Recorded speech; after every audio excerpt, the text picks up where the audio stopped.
être en précaire, selon les étudiants que j'ai rencontrés, c'est être dans une période d'incertitude avec à tout moment la possibilité d'être confronté au manque et donc la nécessité de faire des choix. Le premier truc qui saute, c'est les loisirs.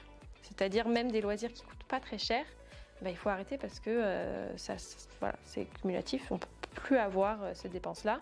Donc les dépenses liées au sport, les dépenses liées aux loisirs comme la lecture ou aller au cinéma, enfin voilà. Et tout ce qui est lié à la sociabilité dès lors que ça coûte un peu d'argent. Pareil pour l'alimentation, les choix immédiats, ça peut être de réduire le nombre de repas, donc de sauter des repas, de réduire le panier de ce qu'on achète, et puis voilà, de réduire les dépenses qui sont liées au quotidien, donc on ne s'achète plus de vêtements.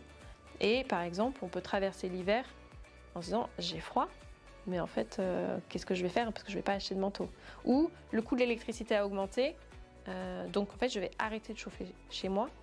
Et là aussi, en fait, le constat c'est un hiver où on a eu froid. Et en même temps, qu'est-ce qu'on allait faire parce qu'on ne peut pas se payer la facture d'électricité et on ne veut pas recevoir une facture qu'on ne peut pas payer. Donc on fait en sorte de ne pas en avoir.